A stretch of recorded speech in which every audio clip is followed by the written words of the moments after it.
Welcome to Podcast, the Voice of Indonesia Podcast. Hi viewers, welcome back to the Podcast, the Voice of Indonesia Podcast. Nah, hari ini kita punya tamu yang super banget. Katanya produser saya sih suruh lihat situ ya. Jadi ada tamu kita nih hari ini udah datang, super banget. Seperti apa dia? Kita lihat di situ. Setra Ragasta, Planning Engineer di bidang migas. Inspirasi generasi muda Indonesia. Oke, saat ini kita udah sama Setra Ragasta. Dari mana? Dari Jakarta. Dari Jakarta. Setra ini kegiatannya tuh sehari-hari apa sih? Kalau saat ini sih sekarang kantoran ya, biasa sih. Di bidang apa tuh? Di bidang energi, oil and gas. Biasa sih 9 to 5 lah. Oh gitu. Jadi layaknya Layak masyarakat umum. nggak perlu saya terusin ya. Gak usah. Tapi kalau mau ditanya nih soal profesi sekarang, bangga nggak sih sama profesi sekarang ini? Lumayan ya, enjoy sih sebenarnya. Karena punya waktu lah buat yang lain. Terus juga karir tuh insya Allah ada. Tapi balik lagi semua kan tergantung ya, kalau itu rezeki-rezekian. Mungkin bukan bangga sih, tapi lebih ke enjoy aja gitu. Tapi kalau aku boleh tanya nih ya sedikit aja, hebatnya profesinya Setra nih apa sih? Nggak apa-apa ya sebut ya, gajinya gede gitu. Oh Nggak apa-apa, amin. Mungkin lebih ke ini kali ya, jadi orang tuh perseverance gitu, lebih ke kerja yang give the best dan pantang menyerah. Ya kayaknya ini banget, so asik banget, tapi maksudnya itu value sih gitu. Sama yang kedua, oh ya yang paling penting juga kalau di kantor saya tuh kita tuh benar-benar strong banget safety culture-nya. Bahkan sesederhana kalau lagi texting nggak boleh jalan. Bahkan kalau lagi nelpon nggak boleh sambil jalan.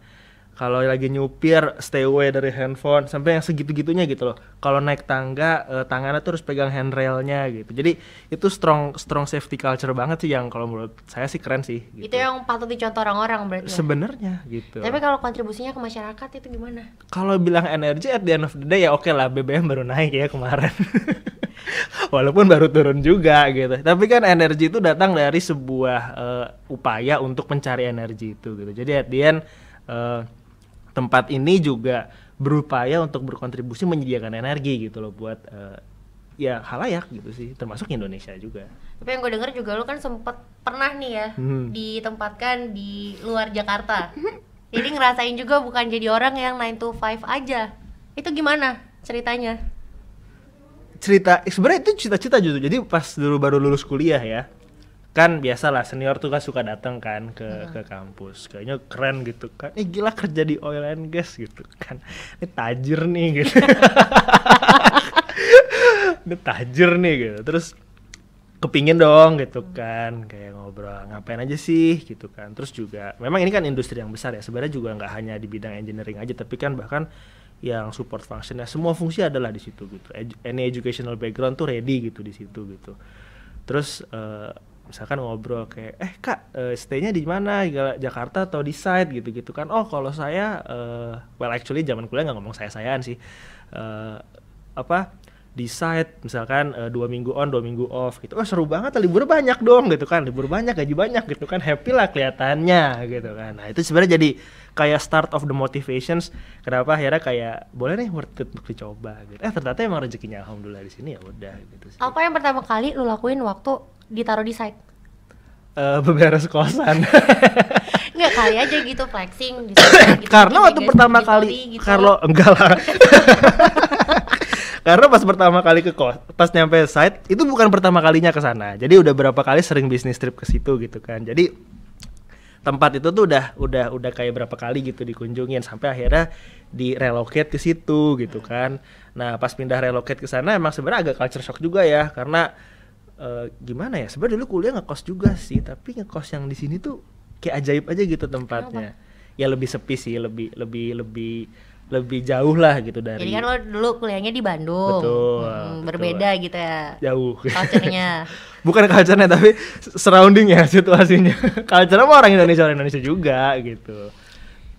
Tapi kalau tadi kan lo senggol nih sedikit tentang kalau kerjanya di oil itu gajinya banyak. Itu isu.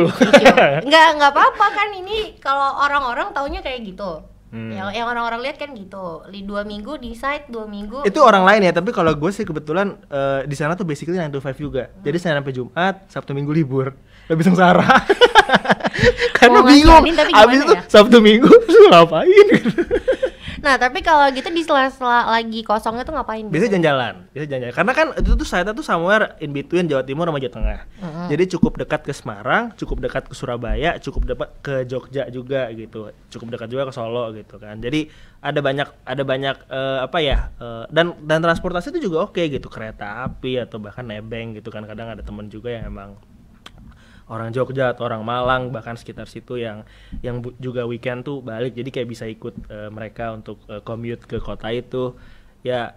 Weekend either kalau nggak pulang ke Jakarta ke cari-cari tempat yang nggak jelas itu gitu ya, mau either sendiri atau ada teman, atau terakhir ya udah di kosan aja nelangsa gitu sih. Kasihan ya tadi yang terakhir ya, nelangsa di kosan.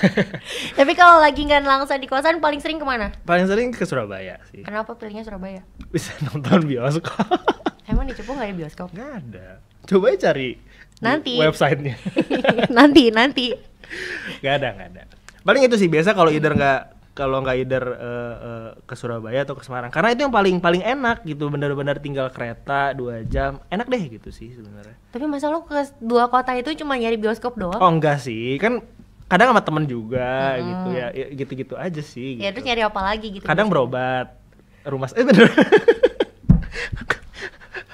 Udah kan. Oh iya. Kadang berobat, maksudnya rumah sakit kan banyak yang bagus tuh di situ gitu. Dulu juga waktu masih di sana sempet kepikiran kayak ya kebetulan kan pakai behel ya, jadi mau cari dokter kontrol di sana lah daripada mesti balik ke Jakarta. Nyari dokter giginya gitu yang lebih dekat. Iya betul, which is lebih dekat gitu. Ya udah gitu aja sih. Tapi kalau tempat wisatanya gitu yang pernah lo kunjungin? Oh, banyak lah. Tapi jangan yang mainstream ya, yang orang-orang kira-kira belum tahu tuh. Oh, ada nggak? Nggak ada sih, gua nggak tahu nyari. Oke, nah viewers dan juga semuanya nih ya yang lagi nonton di RR Playgo di YouTube-nya Voidcast sama juga di Spotify-nya lagi dengerin. Yang aku denger nih kalau saya ini tuh suka traveling. Tapi sebenarnya di sela-sela travelingnya itu ada beberapa yang dilakuin juga yang menginspirasi banyak orang. Katanya join kelas inspirasi. Iya. Dan itu katanya ada kaitannya juga nih sama hobi travelingnya. Sebenarnya sih dulu tuh ikut kelas inspirasi kan pertama tuh di Jakarta ya.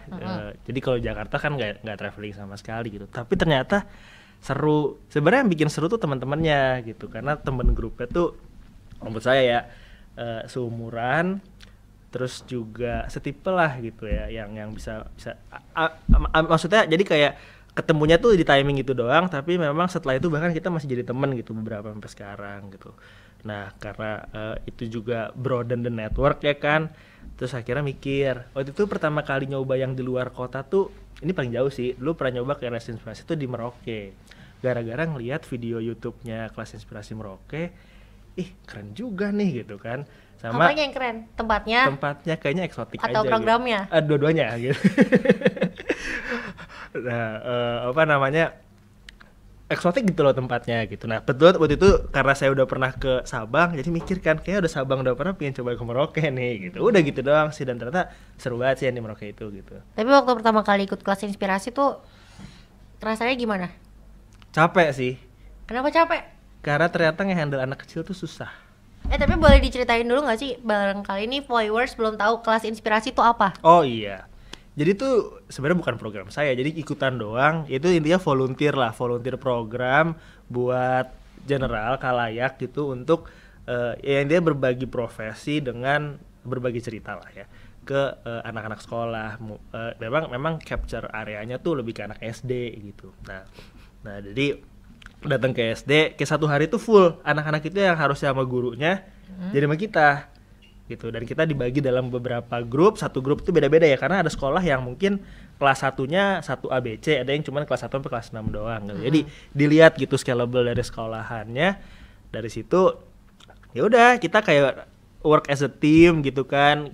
Siapa ngajar di kelas yang mana, karena beda-beda. Ada yang suka sama anak kelas 4 ke atas gitu yang mungkin udah lebih dewasa gitu kan, sama yang kelas 1, 2, 3 yang memang bocah-bocah banget gitu, yang isinya tuh kalau nggak nyanyi udah itu aja terus kan diulang-ulang gitu. Jadi itu sih kita lebih kayak cerita-cerita profesi kita apa gitu aja. Kalau lu sendiri lebih prefer yang mana nih? Yang kelas 1 Yang sampai udah kelas 3 agak senioran lah. Kenapa?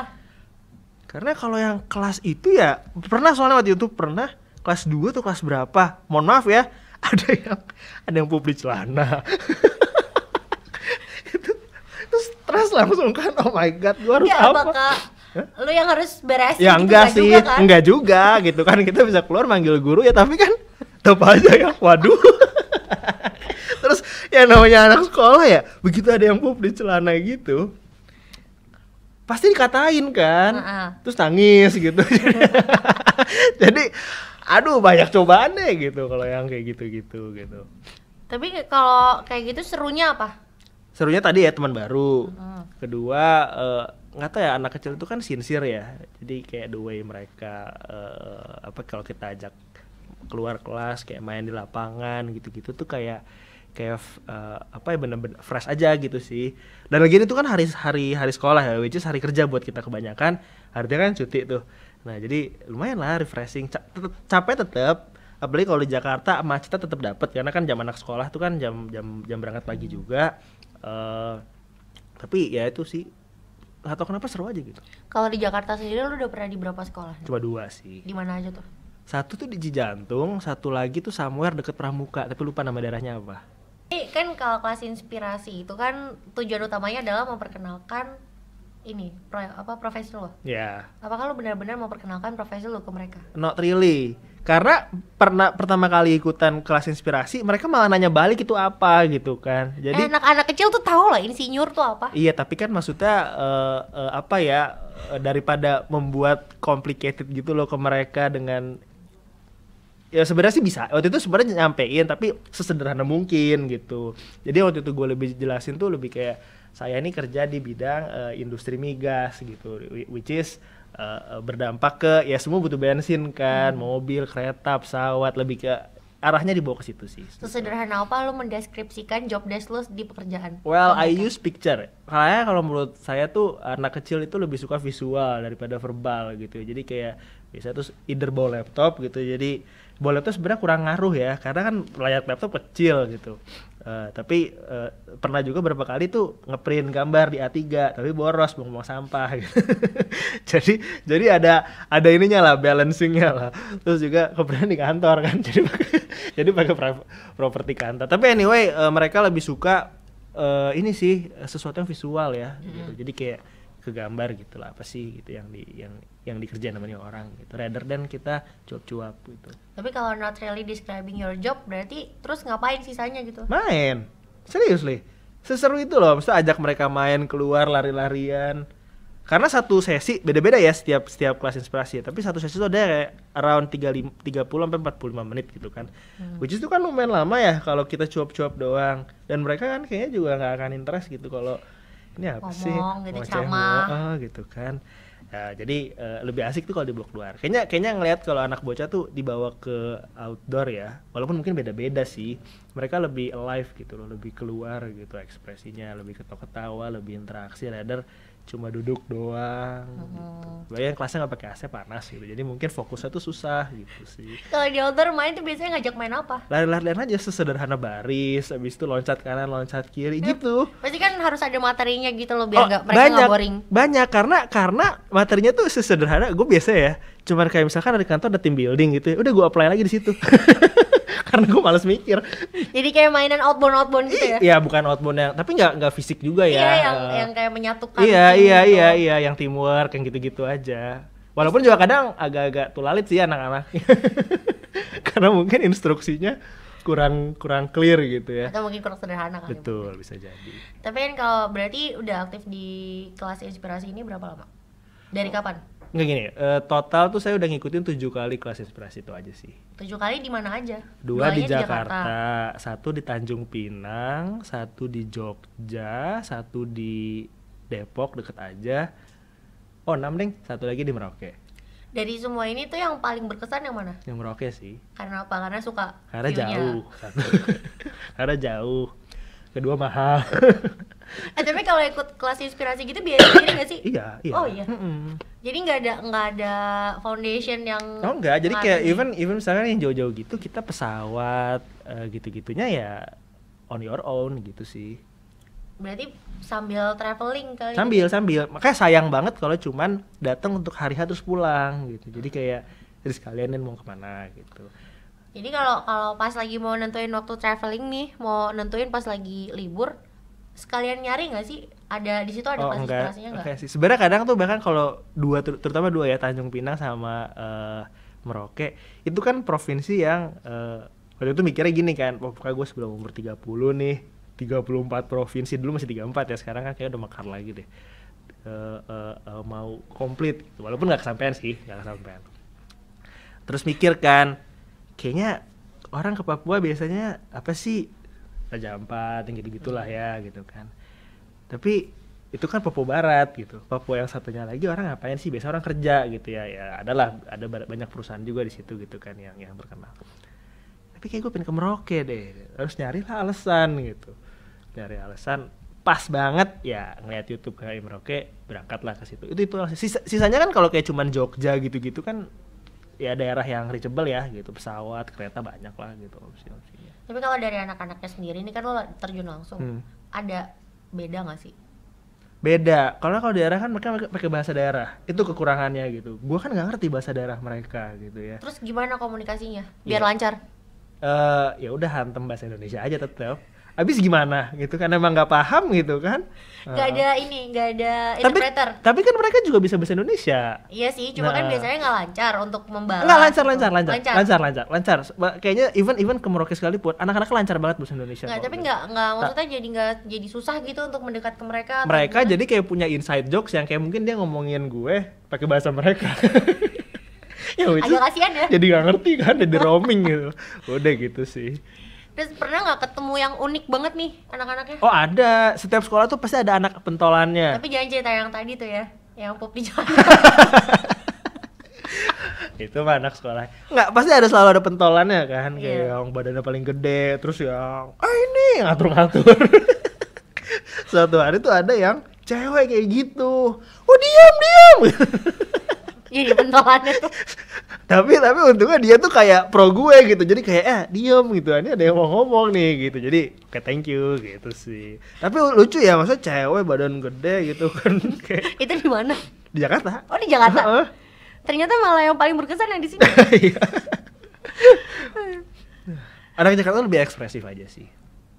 Yang membedakan itu. Iya, lebih lepas gitu, lebih apa ya, lebih speak their mind gitu ya mungkin ya. Menurut lo sendiri yang udah ngeliat nih dan juga udah ngebandingin dari anak-anak yang di berbagai daerah lain ya, kenapa sih yang bikin mereka begitu?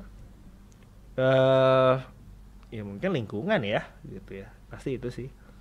Tapi bukan berarti yang tidak seperti itu tidak baik ya, Iya. gitu kan. Nah ini kan lebih kayak ada orang yang lebih outspoken, ada yang lebih ngerem gitu aja. Sebenarnya dua-duanya oke-oke aja. Atau gitu. mungkin lo ketemunya yang ekstrovert Bisa jadi gitu kan, pas ketemu tuh yang heboh gitu ya bisa jadi gitu sih. Masih ngomongin kelas inspirasi lagi. Nah, kalau dari semua daerah atau tempat yang udah lo kunjungin, baik yang dari kelas inspirasi ataupun enggak, udah berapa tempat nih? Itu 6 kan? Enggak, di luar kelas inspirasi juga. Oh, kalau di Indonesia banyak sih. Kayaknya pernah ngitung around 25 provinsi sih. Tapi Jadi itu belum sampai 34 ya? masih jauh. Masih jauh nih. Dari 25 provinsi itu menurut lo potret Indonesia tuh kayak apa sih? Menurut gue nomor 1 ini positifnya ya. Kalau indah mah nggak usah ditanya ya. Terus yang kedua sih gue tuh super setuju dengan statement bahwa Indonesia tuh baik-baik gitu. Karena literally ya mungkin banyak ya kalau misalkan adalah international traveler yang nulis ngeblog atau apa kayak scam di Indonesia gitu kan, atau di beberapa daerah yang ada scamnya. Ya pastilah di mana-mana ada orang jahat gitu kan. Tapi apa ya, satu ya waktu itu tuh pernah gue lagi ke Danau Toba. Jadi dari Medan ke Danau Toba tuh stop di tempat namanya Pematang Siantar. Karena travelnya ganti 2 kali gitu loh. Waktu itu naik travelnya stop di Siantar, lanjut lagi ke apa ya namanya, parapat atau apa gitu lupa. Nah di situ tuh gue kehilangan dompet gue, panik dong banget ya kan, panik pakai banget gitu. Emang sih ada handphone, jadi kayak maksudnya kalau cuma sekedar transfer tiket pesawat, KTP Masih semua bisa bisa. lah ya. Tapi kan I need cash gitu kan. Dan gimana cara bisa ngedapetin cash? Kartu ATM gitu kan. Kartu ATM ATM di di situ. situ gitu kan. Terus identitas ya udah ada di handphone sih, tapi kan kebayang aja, aduh kalau gua ngurus Kalau di KTP. tempat-tempat yang nggak bisa tuh, yang nggak bisa cuma Nggak ditunjukin bisa. scan-nya Dan aja. itu timingnya belum kayak sekarang ya. Kalau sekarang kan kayaknya orang pakai QR code ataupun yang cashless tuh lebih apa ya, lebih orang tuh lebih globally aware gitu. Dulu tuh belum kayak gitu. Itu kayaknya 2016 deh. Apa 2017 gitu. Panik dong. Itu udah malam tuh karena nungguin travel, literally nunggu travel doang. Travelnya tuh kayak malam ke pagi gitu karena emang lumayan jauh perjalanannya.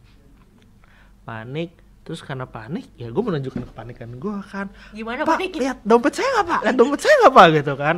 Sana sini, tadi saya dari sini gitu kan. Terus ada gitu orang kayak, mas ini bukan dompetnya gitu. Gak bisa, bukan sombong ya. Namanya juga lagi traveling kan. Cash tuh gue taruh banyak gitu. Namanya juga jaga-jaga kan.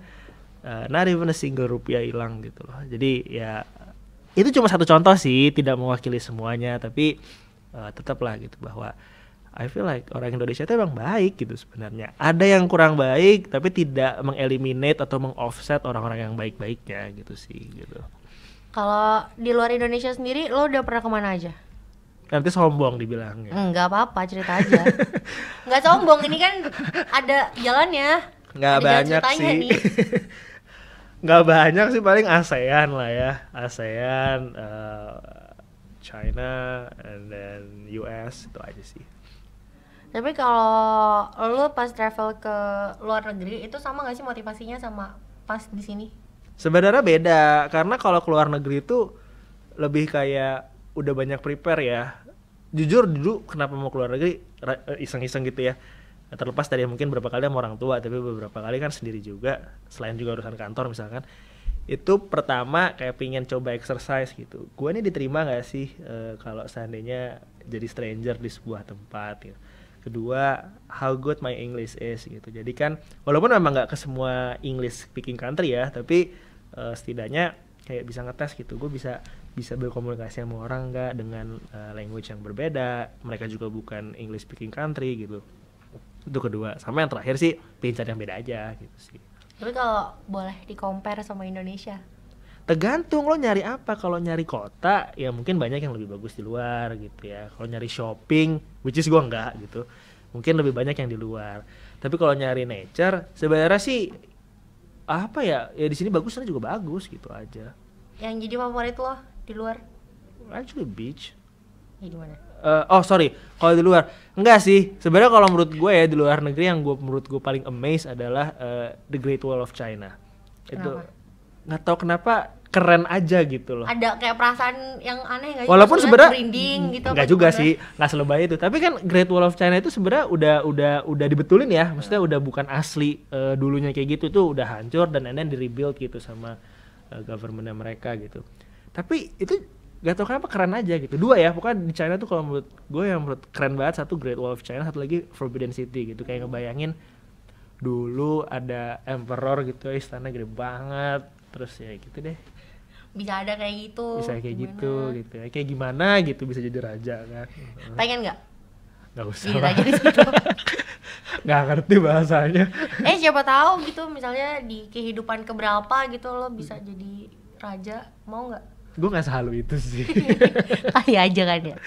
Tapi balik lagi ngomongin travel gitu. Di lo sendiri ada nggak sih inspirasi yang lo dapatkan saat lo traveling? Oh banyak. Bahkan salah satu yang menurut gue, jadi pada saat COVID pandemic ini kan 2 tahun ya, kurang lebih lah 2 tahun COVID. Itu kan gue tadi dari sebuah daerah tadi itu gitu kan, akhirnya boleh pulang untuk working from home aja. Nah, akhirnya gue mikir, gila bosan banget di Jakarta terus gitu. Nah, itu tuh lupa deh PPKM level berapa, tapi flight tuh udah mulai ada lagi gitu. Dan akhirnya gue mikir kayak aku mau coba kerja dari tempat yang different lah gitu. Gak ke yang aneh-aneh banget sih. Waktu itu cuma coba sebulan di Lombok waktu itu kerja gitu. Work from anywhere gitu ya? Iya, kan bisa inilah hybrid lah ya gitu kan. Terus habis gitu enak ya gitu. Emang susahnya adalah karena Lombok itu kan waktu Indonesia Tengah ya, jadi jamnya agak beda dikit sama Jakarta, jadi harus atur-atur tuh. Kalau meeting jam 4 sini jam 4 sana gitu kan, karena nanti salah datang gitu. Nah di situ sih cuman ngerasanya ya balik lagi ya, mungkin emang daerah yang memang bergantung juga sama pariwisata, jadi tuh banyak banget waktu itu mereka kan banyak yang orang Lombok tuh banyak yang jual kain tenun, mereka kan bagus-bagus tuh tenunannya gitu kan, kayak gelang-gelangan gitu, banyak lah handicraft gitu. Mereka karena mungkin turis dikit ya, mereka tuh sampai begging gitu loh ke kita gitu, yang beli dong gitu. Terus dalam hati, ya Allah, siapa juga pakai gelang kayak begitu gitu, gelang cewek gitu kan. Saya ya lo nggak pakai gitu nggak ya? pakai, semua dikasih ke siapa juga gitu kan. Ya serba salah sih, tapi ya cuman message-nya sih lebih ke, bukannya gue so bener ya, tapi ya lo bisa bantuin dia gitu loh, not necessarily harus beli anyway kan gitu sih. Selama 2 tahun pandemi kemarin juga, apa sih yang lo rasain harus diem di satu tempat? Bosen pasti, tapi sebenarnya kalau gue ya alhamdulillah gue bersyukur sih, karena I didn't lose my job ya kan. Gaji nggak dipotong, fair-fairan aja gitu kan. Di saat di luar sana kan banyak tuh yang kayak gitu kan. Terus yang ketiga ya gue sempet kena covid sih gitu ya, tapi itu tuh udah lucunya gue kena covid itu setelah booster gitu. Jadi pada saat yang lagi hits-hitsnya dan lagi serem-seremnya, yang banyak orang wafat segala macam, itu gue sekeluarga sehat walafiat gitu ya. Lebih bersyukur aja sih gitu. Mau lo pikir lo punya harta kayak apa juga, I think ya kalau lo sakit ya bye-bye aja gitu sih. Oke, terakhir buat seorang Setra Ragasta. Komplit banget. Gue serius dicandain. Apa sih arti hidup buat seorang Setra Ragasta? Apa ya, mungkin lebih ke bersyukur aja sih.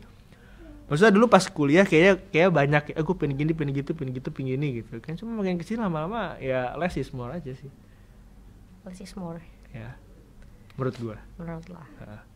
Oke, thank you tamu aku Setra Ragasta. Terima kasih udah ngobrol-ngobrol bareng kita. Semoga sehat terus. Amin. Semoga bisa jalan-jalan terus. Amin. Bisa keliling dunia. Amin. Bisa bagi-bagi cerita juga buat orang-orang di mana-mana. Semuanya juga followers. Thank you so much Setra. Thank you. Dan teman-teman jangan lupa untuk subscribe YouTube-nya Voidcast di #Voidcast nih, bisa dicari di belakang sini.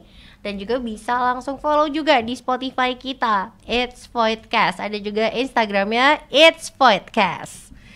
Dan jangan kemana-mana, jangan juga skip buat episode selanjutnya dari Voidcast. See you on the next episode. Bye-bye.